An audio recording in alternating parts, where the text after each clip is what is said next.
Bom, a aula está sendo gravada. Boa tarde para todo mundo. Boa tarde para quem está aqui. Boa tarde para o pessoal aí do YouTube, tá? Que eu sei que estão assistindo aí. Só dar uma informação aqui para quem está acompanhando no YouTube, tá? Tá vendo as aulas aí que a gente está postando aí no YouTube.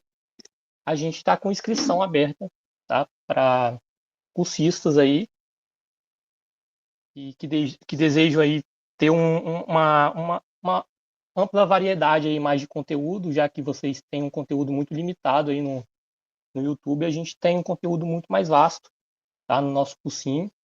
Então, quem quiser acompanhar aí o nosso cursinho pelo nosso pelo nosso WhatsApp ali, pelo nosso programa ali, pode comentar, tá? Tá assistindo o vídeo aí. Hoje a gente vai ter aula ali de células, né, do tecido celular, nossos componentes ali que formam o nosso corpo, tá? E é uma aula bem introdutória, tá? É uma aula bem, bem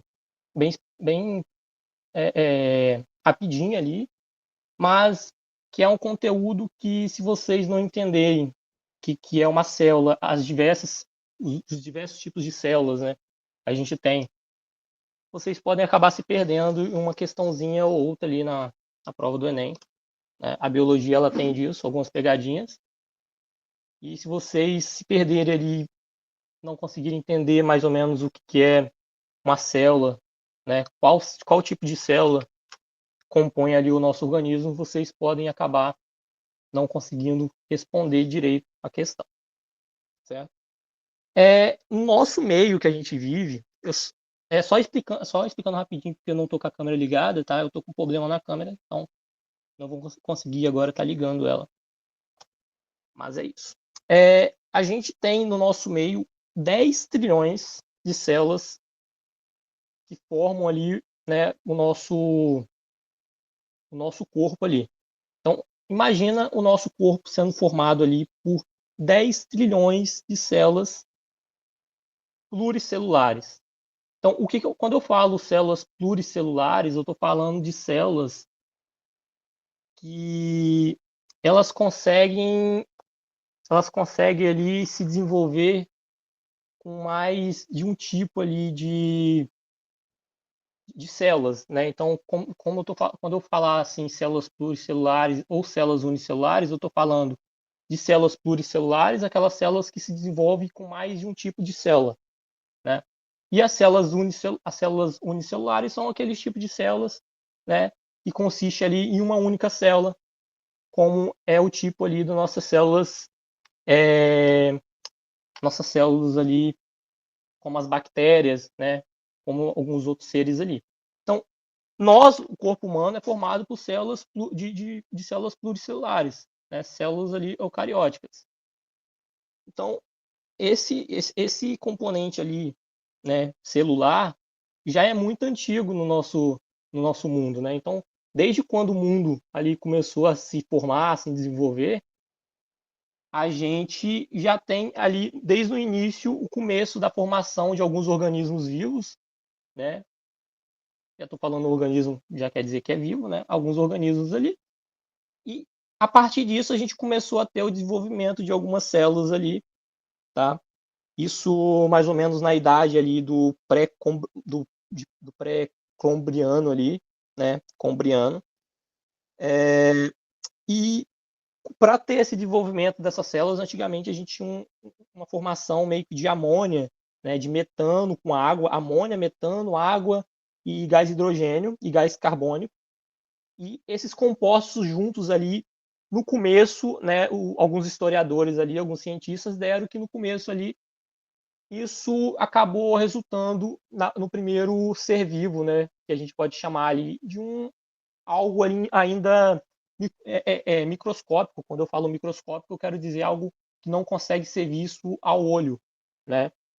E quando eu usar o termo macroscópico, quer dizer alguma coisa que a gente consegue ver, né, sem necessariamente utilizar um microscópio. Então, a partir de muito tempo atrás ali, desde a idade do período Cambriano ali, a gente tem o primeiro desenvolvimento de um organismo celular, tá? A partir daí, desses componentes ali que formaram, a gente tem a criação desde organismos complexos, né, como animais, como alguns pequenos animaizinhos, e como também plantas, né? Então, as plantas, elas também são formadas por células, tá? E uma coisa interessante é que essas células vegetais, células das plantas, elas também são células eucarióticas. Então, as células que compõem o nosso corpo humano são células eucarióticas e as células que compõem o corpo vegetal de uma planta também é uma célula eucariótica. O que difere isso de uma célula vegetal para uma célula de uma célula eucariótica vegetal para uma célula eucariótica animal algumas organelas que a gente vai ver ali, que elas compõem ali o meio celular, tá? Mas tanto células vegetais quanto célula animal, célula eucariótica animal, são células eucarióticas, certo? Então, a maioria das células, né, não é visível a olho nu. Então, ou seja, para a gente conseguir observar uma célula bem bonitinha ali, a gente vai precisar de um material, né, chamado ali microscópio. Então, hoje em dia, a gente vai ter diversos tipos de microscópio, né? Só que o mais famoso dele é o microscópio óptico, certo? Que ele ali a gente vai ter alguns tipos de visões melhores, tá? Então, começando ali desde 4 vezes até 100 vezes de aproximação, a gente vai conseguir ver bem alguns detalhes de uma célula, tá? Ou de várias células, certo? Por que a gente fala que a maioria das células são visíveis a olho nu? Tá? Porque existem células que. Porque a gente diz que a maioria das células não são visíveis a olho nu. Porque algumas células a gente consegue observar, tá? Como é o caso ali dos neurônios, certo? Dos neurônios, dos nervos, né? Então, uma ramificação nervosa a gente pode estar considerando ali como se fosse ali uma célula. Então, a gente vai ter células aí podendo chegar, tá? Células podendo chegar a 1 metro, certo? Então, essa célula aí que pode chegar a 1 metro, que é pelo menos ali um nervo, né? A gente considera que a gente consiga ver ela ali ao olho nu. Bom, mas o que tem numa célula, né? O que tem ali pequeno, naquele pequeno organismo vivo ali, né? Um organismo vivo. O que a gente tem ali? Dependendo da célula, é um organismo vivo. No geral, contém uma parede ou uma membrana para separá-la do meio extracelular. Então, o que a gente tem aqui? Nessa imagem aqui, a gente consegue observar, tá? Consegue observar que ela tem ali um tipo de proteção, né? Isso aí a gente chama de membrana plasmática, certo? Essa membrana plasmática aqui, a gente vai ver depois, ela serve como um tipo de seletor, tá? Então, por exemplo, as coisas que acontecem no nosso organismo ali, vou dar um exemplo bem, bem prático, tá? Que é um exemplo de energização do nosso corpo. Quando a gente come ali um alimento rico em carboidrato, tá? Vou dar um exemplo de um carboidrato. A gente come um pão ali, tá? E esse pão ele entra ali no nosso organismo, ele vai sendo, tá? Ele vai sendo absorvido, né? Ele vai sendo quebrado até o momento que ele vai ser totalmente quebrado e o organismo vai absorver ele, o nosso corpo vai absorver ele para a corrente sanguínea. Quando ele for ali absorvido para a corrente sanguínea, esse nutriente que a gente acabou de se alimentar, o pão, ele vai virar glicose, tá? Então, o carboidrato, a forma final do carboidrato ali, tá? Na via pelo menos ali na passagem ali antes de virar energia, antes de virar ATP, é a glicose. Né? Então, essa glicose ela vai entrar ali na corrente sanguínea e ela vai precisar, essa glicose ela tem a função de produzir energia para o nosso corpo, para o nosso dia a dia. Né? Então, talvez isso já deve ser muito comum, talvez vocês ouvirem aí que a gente precisa se alimentar para ter energia. Né? Então, é basicamente isso. Né? A gente precisa se alimentar para ter energia. Porque essa glicose ela vai entrar na corrente sanguínea ali e da corrente sanguínea ela vai entrar dentro de uma célula, dentro das nossas células ali, e dentro da célula ela vai entrar dentro de uma organela chamada mitocôndria. Né? E para entrar dentro dessa célula, a célula precisa permitir que isso aconteça. Certo? Então, a célula ela permite a entrada da nossa glicose dentro ali para ela ter acesso à mitocôndria, para ela poder fazer ali a produção de energia para o nosso organismo, para a gente poder correr, poder, sei lá, poder andar, né, poder pegar alguma coisa em cima da geladeira ali, esticar o braço. Se a gente não tiver energia, a gente não consegue nem sair da cama. Né? O nosso cérebro ali não funciona se a gente não tiver energia. A gente vai praticamente morrer, né? Então, essas células elas têm a função ali de seletividade, elas selecionam o que entra e o que não entra. Isso que a gente chama aqui, pelo menos, dessa parede, né, ou membrana. Então, ela separa o meio externo, o meio extracelular, do meio intracelular, tá? O que é de fora do que é, e o que fica dentro. E a gente também tem dentro de uma célula uma coisa chamada núcleo. Tá? E pelo menos aqui eu estou falando de uma célula eucariótica. Tá? Essa daqui é uma célula eucariótica, como eu já disse, as células do nosso corpo animal, né, o nosso corpo humano, é uma célula eucariótica. Então, a gente vai ter dentro dessa célula o núcleo, que dentro desse núcleo a gente vai ter um componente chamado DNA. Né? Então, pode-se colocar ali que a gente não consegue ter uma célula agindo ali, uma célula boa, se a gente não tiver DNA dentro do núcleo. Então, toda célula eucariótica terá ali o DNA armazenado dentro do seu núcleo, certo? Então, isso não é diferente também com uma planta. Tá? Uma planta ela possui DNA. Vocês já ouviram falar de extração de DNA do morango? Isso é muito comum em aulas ali da área da saúde. As primeiras matérias ali da área da saúde ali é extrair o DNA de um morango. Então, os vegetais, as plantas, né, elas têm ali o seu DNA acumulado, e esse DNA, em uma célula eucariótica, ela fica ali dentro do seu núcleo. Tá? Então, esse DNA fica acumulado ali dentro do núcleo, essa bolinha aqui, rosinha, a gente consegue ver dentro. Tá? E o citoplasma, onde se encontram as organelas. Então, o que a gente entende como citoplasma? Tá? O citoplasma é como se fosse esse vão, tá? Que está entre a nossa parede celular, a nossa parede celular aqui, a nossa proteçãozinha, né? E o nosso núcleo. E é como se fosse ali uma piscina, né? Regada ali de, vamos supor, água, e que nessa água ali no meio ali vai ficar algumas organelas que vão ser muito importantes ali para a função da célula, para a célula funcionar. E uma dessas organelas, como eu falei, é a mitocôndria. Tá? A mitocôndria ali que funciona. Como eu citei antes, tá? A gente tem ali no nosso presente ali dois tipos de células, as células procarióticas e as células eucarióticas. Eu falei bastante das células eucarióticas agora, né? E aqui tem duas imagens para vocês observarem de como é uma célula procariótica, a célula procarionte, e uma célula eucariótica. Tá? E o que a gente consegue diferenciar dessas duas células aqui? O formato. Né? Uma das coisas que a gente consegue ter uma diferença aqui é o formato. Então, a célula eucariótica, ela está aqui mais em um formato mais circular, mais esférica.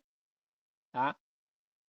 E a quantidade de organelas que a gente possui nessa célula eucariótica. Olha a quantidade de organelas.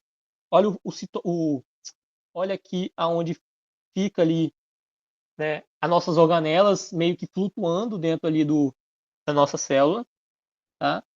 E o nosso citoplasma onde vai ficar essas organelas. o núcleo em azul, tá? Contendo o nosso DNA. Então, pode cair alguma questãozinha sobre isso, né, sobre no Enem, sobre questão de DNA, sobre núcleo, sobre citoplasma, né, sobre mitocôndria. Mitocôndria, a chance de cair uma questãozinha sobre a função de uma mitocôndria, ou uma questão ali caindo algo relacionado ali a algumas organelas das células, principalmente células eucarióticas, é o que mais cai, células eucarióticas. Então, se for para focar em alguma célula, focar na célula eucariótica, né? Célula animal. E a célula aqui procariótica, ela é meio em tubo ali, né? Ela é totalmente diferente, ela não é esférica. Só que o que acontece? A célula eucariótica, a gente tem o DNA acumulado dentro do núcleo, tá? Na célula procariótica, procarionte aqui, a gente também tem DNA. Então, uma célula procarionte também tem DNA. A diferença é que o DNA da célula procarionte, ela não fica dentro de um núcleo. Ela fica espalhado por todo o citoplasma por todo o citoplasma da célula. Tá? Então, ela não fica compacta dentro de uma bola ali, dentro de uma proteção. Ela é espalhada, certo? Então, a gente consegue perceber também que a célula procariótica, ela não possui organelas, né? Olha ali, olha a diferença. A gente tem aqui na célula eucariótica muitas organelas que a gente vai ver ainda, e na célula procariótica a gente não vê essas organelas, certo? A única a única organela ali que a gente pode chamar até que não é que a gente não considera uma organela propriamente ali é os ribossomos, tá? Esses pontinhos meio pretinhos ali na célula são chamados de ribossomos, mas é a única coisa que a gente consegue identificar numa célula procarionte. Então, vamos lá, como a gente diferencia assim na prática uma célula eucariótica e uma célula procariótica, certo? A célula procariótica, ela não possui núcleo. A célula procariótica, ela não possui organelas, certo? Porém, a célula procariótica, ela possui também uma membrana aqui plasmática, uma proteção também, certo? Então, essa célula procariótica também tem uma parede ali, uma parede protetora, né, de seletividade, que seleciona também o que entra dentro dela e o que não entra.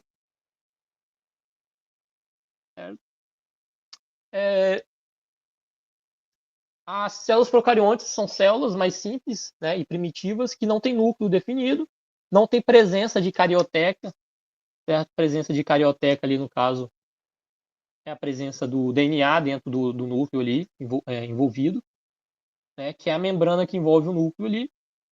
Ou seja, não possui núcleo organizado e o DNA fica solto no citoplasma. Possui apenas um tipo de organela em seu citoplasma, que é o ribossomo, né, que a gente chama de organela ali, mas tem alguns também que não considera o ribossomo uma organela ali. E são organismos unicelulares com uma única célula. Então, a célula procarionte, ela é unicelular, certo? Porque ela é uma única célula sozinha, certo? A célula eucariótica, a célula eucariótica, ela é um conjunto de várias células, tá? Conjunto ali de várias células.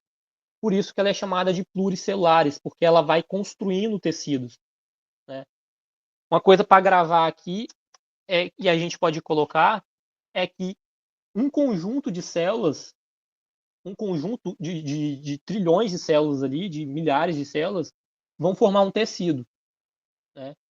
E esse tecido em conjunto ali, se a gente pega esse tecido e junta esse tecido vai formar ali um órgão, tá? E esse órgão ele vai formar um organismo vivo. Então, nós somos formados por células, que essas células vão formar os nossos tecidos, tá? Então, eu vou dar um exemplo ali do coração. O coração ele tem células cardíacas. Essas células cardíacas elas vão produzir tecido cardíaco, tá? Que é o tecido do nosso coração. E esse tecido cardíaco ele vai dar origem ao nosso coração, que é o nosso órgão. chamado de coração. E esse coração, em conjunto ali com diversos outros órgãos, como as veias, as artérias, o pulmão, né, ali nossos órgãos respiratórios, vai dar origem ali a um organismo vivo, vai dar origem a um ser humano, né, composto ali com seu DNA também, já que o nosso DNA ele vai, né, para ali para esse ser que é gerado ali. Então, ele vai conter ali o nosso DNA e ele vai conter ali tudo de novo. Vai começar ali a formação de um ovócito, né? Depois ali vai crescer e vai tudo de novo acontecendo, formando os órgãos ali. Vocês conseguem ter uma noção disso quando vocês percebem o crescimento embrionário dos nenenzinhos, que os órgãos eles vão se formando aos pouquinhos, né?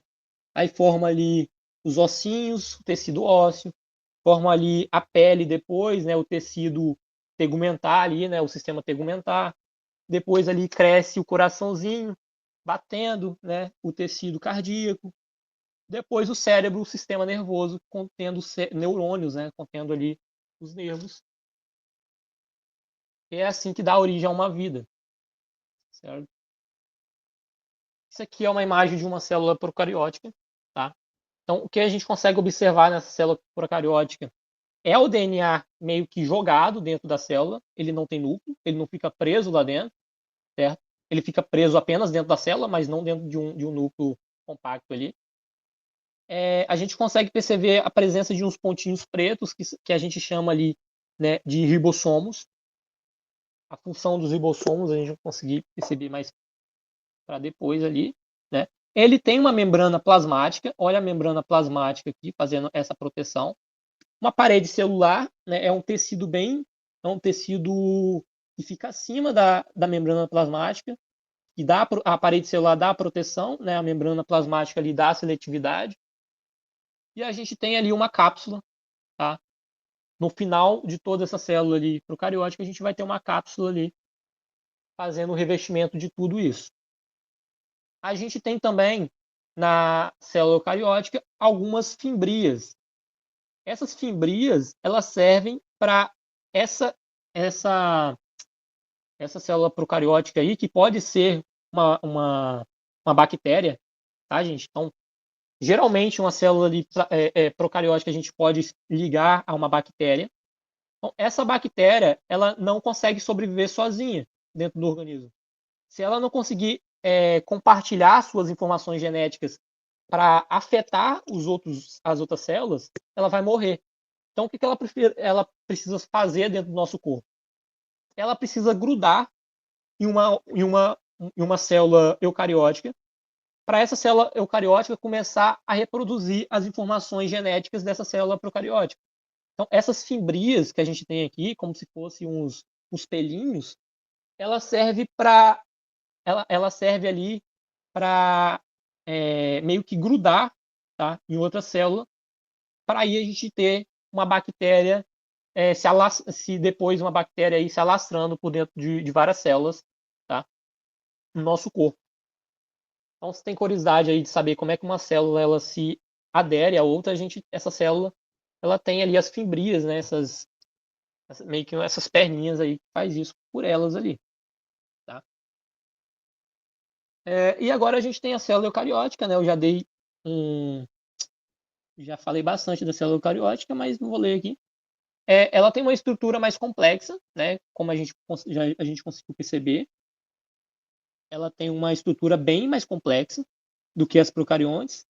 Nela a gente consegue encontrar complexo de Golgi, flagelo, retículo endoplasmático, lisossomo, parede celular, fibras de citoesqueleto, mitocôndrias, núcleo, cloroplastos, vacuolos, centriolos, ribossomos e retículo endoplasmático rugoso.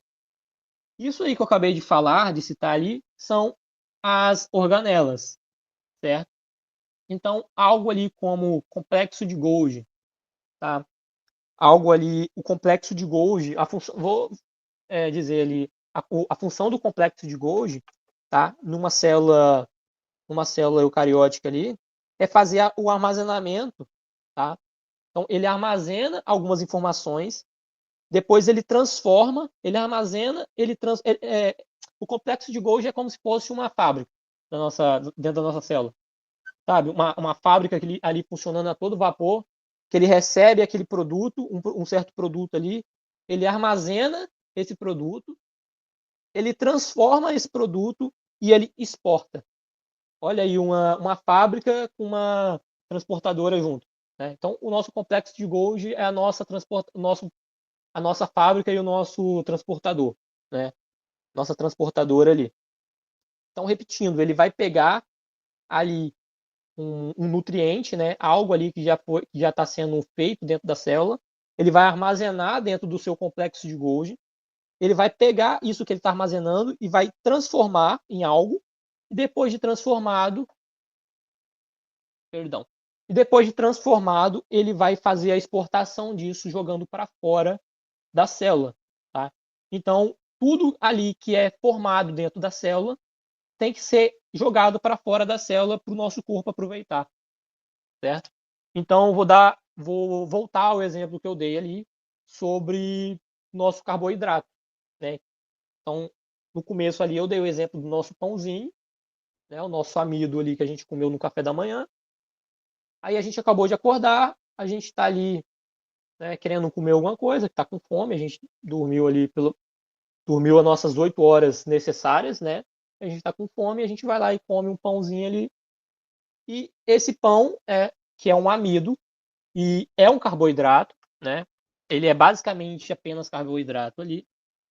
A gente come ele e esse carboidrato ele vai começar a ser absorvido, né? Ele vai começar a ser quebrado primeiro. Primeiro a gente vai quebrar ele em micropartículas, né? Em partículas em micronutrientes. Depois esses micronutrientes ele vai lá, vai começar a passar pelo nosso intestino delgado, né? Pelo duodeno. A gente já teve aula disso, inclusive, tá no YouTube, tá no nosso na plataforma do nosso cursinho, tá? Então, esse nutriente ele vai passar ali por todo o trato digestório e ele vai entrar na corrente sanguínea, certo? Ele vai entrar na corrente sanguínea. Entrou ali na corrente sanguínea, o que que o, o que que nosso sistema circulatório vai fazer com esses nutrientes no sangue? Vai ficar dentro do sangue? Não pode, né? Não pode ficar dentro do sangue. Ele precisa sair do sangue ali e entrar para dentro das células musculares do nosso corpo. Então, esse carboidrato que a gente já chama de glicose, a partir do momento que ele já está dentro da circulação sanguínea, dentro dos nossos vasos, a gente já chama isso aí de glicose, certo? Então, essa glicose ela vai sair do nosso sangue ali, vai entrar nas nossas células musculares, tá? Nossos músculos ali, e ele vai entrar dentro da célula, porque a célula vai permitir que isso aconteça, a célula vai falar bem assim, opa, eu preciso da entrada desse nutriente no meu tecido, porque eu preciso caminhar, eu preciso fazer uma academia. Então, você é necessário. Pode entrar aqui glicose, certo? Tem um jeito que ele entra para dentro da célula, mas isso aí pode ser para outra aula. Ele vai entrar ali, ele vai chegar no citoplasma da célula e ele vai encontrar no citoplasma uma das nossas organelas, que é a nossa mitocôndria, certo? A nossa mitocôndria bem bonitinha ali, essa mitocôndria ela vai pegar a glicose e ela vai sofrer uma coisa chamada ciclo de Krebs, certo? O terror dos estudantes aí, ciclo de Krebs. Eu estou planejando dar uma aula só de ciclo de Krebs, que é uma aula bem grande e muito complexa, certo? Ela vai sofrer ali o ciclo de Krebs e depois do ciclo de Krebs ela vai transformar aquela glicose em ATP, certo? ATP é o que a gente chama de energia para o nosso corpo. Então, depois que produz ATP, o nosso corpo está prontinho ali, bonitão, para pegar um peso, certo? Para gastar aquele ATP, aquela energia toda, correndo, né? Estudando, já que nosso cérebro ele utiliza a maior parte da nossa energia, né? Nosso cérebro tem prioridades ali. Então, ele vai pegar essa energia que foi produzida nas nossas células eucarióticas pela mitocôndria, e ele vai utilizar aí no nosso dia a dia. Tá? Então, isso é um exemplo de apenas uma das organelas e apenas um dos trabalhos que fazem uma organela dentro de uma célula. Então, a gente vai ter o trabalho do complexo de Golgi, tá? Fazendo outro tipo de trabalho aí. A gente vai ter o flagelo, certo?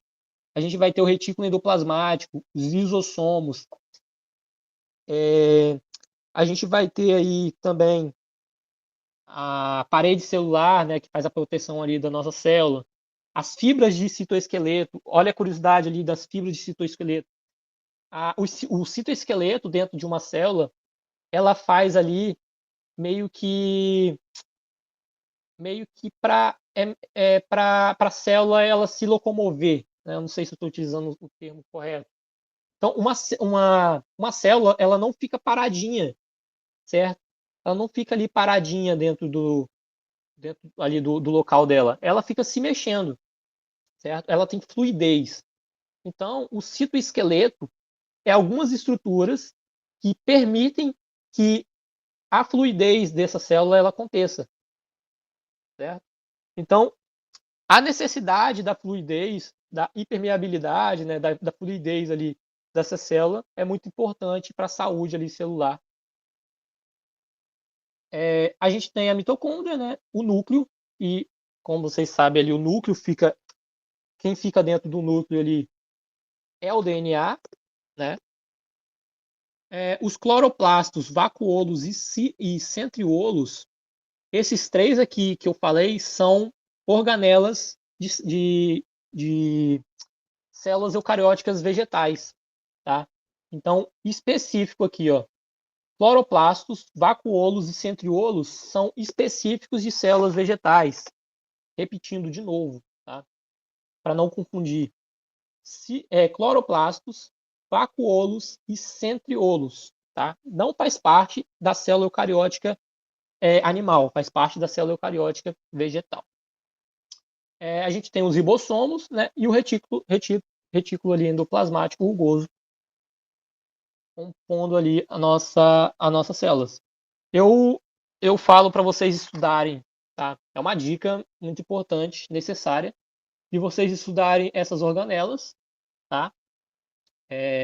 Separadamente, a função dela, que cada uma faz ali, até porque não vai dar tempo de eu conseguir explicar aqui todas as organelas, as funções de todas, porque vai ficar uma aula gigantesca aqui, tá?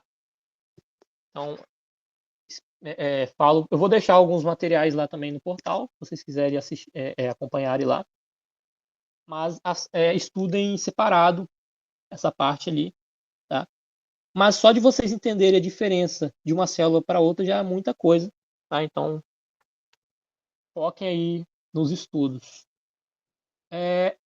Todos os seres vivos com mais de uma célula são eucarióticas, tá? São células eucariontes. Animais, fungos, vegetais, né? Então a gente não tem ali só os animais e os vegetais como eucariontes, são todos aqueles seres vivos que possuem mais de uma célula, certo? E uma célula eucarionte pode ser animal ou vegetal. Uma célula vegetal tem vacuolos, cloroplastos e parede celular que não estão presentes na célula eucarionte animal.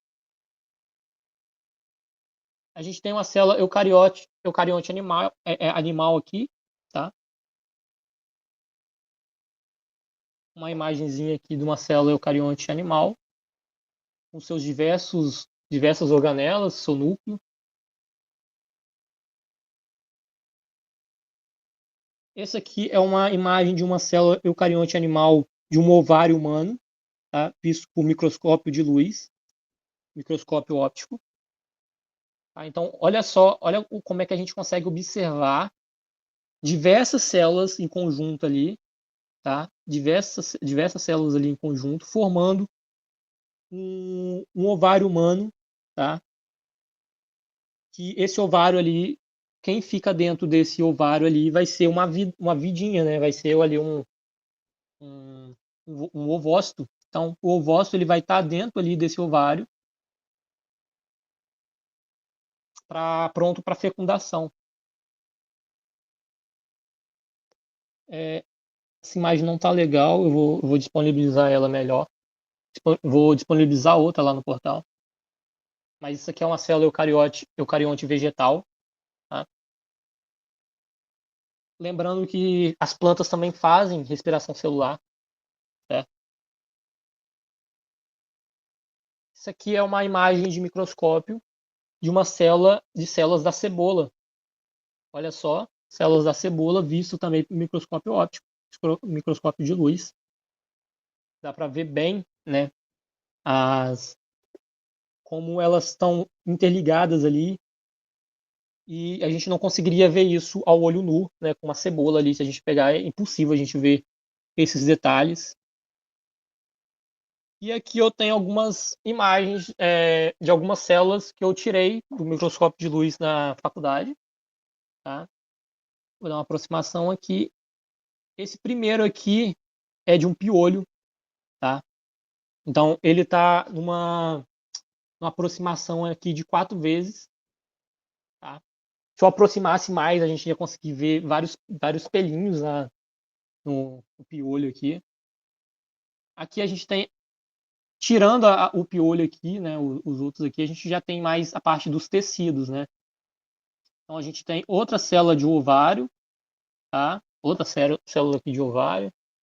A gente tem uma célula aqui da traqueia e do esôfago. Beleza? Olha como as cores são bonitas aqui, pra gente ver. Ok? Como eu falei, essa aula ia ser muito rapidinha, tá? Ela vai estar sendo postada lá no YouTube. A próxima aula eu estou querendo passar sobre evolução, tá? Então eu queria passar um pouquinho sobre a matéria de evolução humana com vocês. Então, quem quiser acompanhar aí a próxima aula na próxima quinta-feira, no mesmo horário, não sei se vocês acompanharam aí, mas a evolução humana é uma parte da biologia que ela cai demais, demais na provinha do Enem, nos vestibulares aí, certo? Então, foque um pouquinho ali na parte da evolução humana também. Essa semaninha que vocês estão, essa semana aí livre, né? Não sei se é, claro que não é livre para todo mundo, tem gente que trabalha, tem gente que tem os seus fazeres ali, mas o momento que estiver livre ali, vocês dão uma estudada, esse conteúdo que eu passei, dá uma estudada, dá uma olhada lá na plataforma lá do cursinho, tá? Sobre as aulas anteriores de biologia, para dar uma revisada, né? Para dar uma olhada, só para tentar acompanhar, certo? E adiantando aqui, para quem é estudante aí, todos nós somos estudantes e estamos aprendendo, tá? Feliz Dia dos Estudantes, tá? Amanhã é Dia dos Estudantes lá. Feliz Dia dos Estudantes para vocês. Eu vou terminar aqui a aula. Obrigado para quem tiver acompanhado. Se tiver alguma pergunta, pode falar. Eu vou estar respondendo aqui agora, tá? Se não, vou finalizar a aula.